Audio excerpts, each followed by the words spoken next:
हम जैसे ही किसी के देहांत की खबर देखते हैं, कमेंट सेक्शन में फौरन लिख देते हैं RIP, यानी रेस्ट इन पीस। ये हमारा तरीका है अपनी संवेदनाएं प्रकट करने का। We feel sorry for the departed soul. हम अपनी प्रेयर्स ऑफर करते हैं, और प्रेयर क्या है? आपकी आत्मा शांति से विश्राम करे, may your soul rest in peace. ये इंटेंशन सही है, लेकिन एक्शन गलत है। किसी हिंदू की मृत्यु पर RIP लिखना उतना ही गलत है जितना कि उसे मुखाग्नि न देकर दफना देना। मैं एक हिंदू हूं, मेरा अधिकार है कि पंच तत्व से बने मेरे शरीर को मृत्यु के बाद चिता की अग्नि में स्वाहा कर दिया जाए। मैं कभी नहीं चाहूंगा कि मुझे कॉफिन में रखकर जमीन में गाड़ा जाए।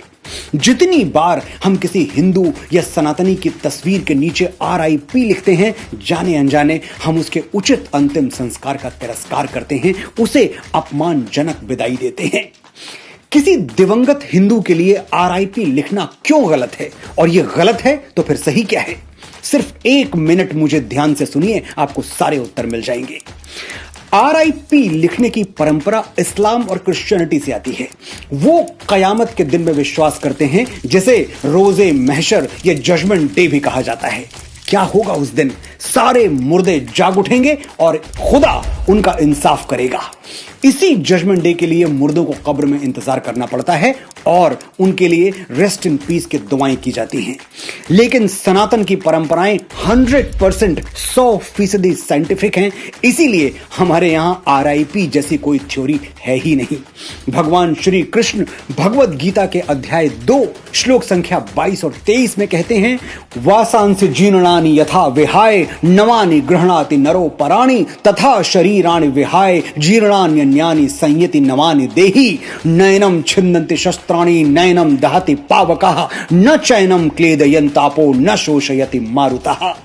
आसान शब्दों में समझाता हूं, जैसे हम पुराने कपड़े छोड़कर नए कपड़े पहन लेते हैं, वैसे ही हमारी आत्मा यानी हमारी कोर एनर्जी वो पुराने शरीर को छोड़कर नया शरीर पहन लेती है। आत्मा अजर अमर है, इसे ना कोई शस्त्र काट सकता है, ना आग जला सकती है, ना जल भिगो सकता है, और ना ही हवा इसे सुखा सकती है। और इसीलिए जीवन मरण का ये चक्र, ये साइकिल कंटिन्यूअसली चलती रहती है जब तक कि हमें मोक्ष नहीं मिल जाता।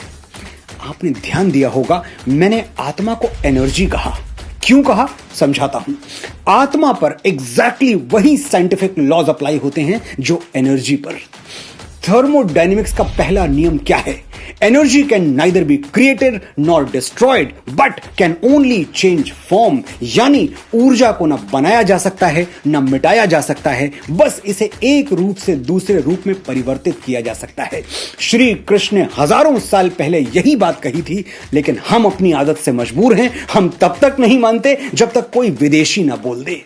19वीं सदी में जर्मन और ब्रिटिश साइंटिस्ट ने एनर्जी के बारे में वही थ्योरी दी जो 5000 वर्ष और एक युग पहले कुरुक्षेत्र के मैदान में भगवान श्री कृष्ण आत्मा के बारे में दे चुके थे।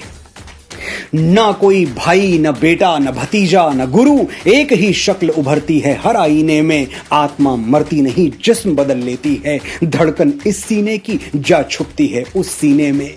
जिस्म लेते हैं जन्म, जिस्म फना होते हैं, और जो एक रोज फना होगा वो पैदा होगा। एक कड़ी टूटती है, दूसरी बन जाती है। खत्म ये सिलसिलाए जिंदगी, फिर क्या होगा? कैफी साहब ने लिखा था। हमारे यहां आत्मा मरती ही नहीं तो कब्रों में आराम क्या करेगी? ये रेस्ट इन पीस की थ्योरी इस्लाम और क्रिश्चियनिटी के लिए सही होगी, हमारे लिए नहीं है। हम किसी जजमेंट डे, किसी रोजे कयामत का इंतजार नहीं करते। एक शरीर छोड़ते ही हम दूसरा शरीर धारण कर लेते हैं और चरैवेति के सिद्धांत पर चलते रहते हैं। Rest in peace does not do justice to a Hindu soul. मैं बड़ी विनम्रता से निवेदन करता हूं, RIP लिखने से पहले ये जरूर देख लें कि कहीं आप ये प्रार्थना किसी हिंदू के लिए तो नहीं कर रहे, क्योंकि इससे उसकी आत्मा को शांति तो नहीं मिलेगी, हां कष्ट जरूर होगा। तो फिर क्या लिखना चाहिए? विनम्र श्रद्धांजलि या ओम शांति, जो भी आपको ठीक लगे।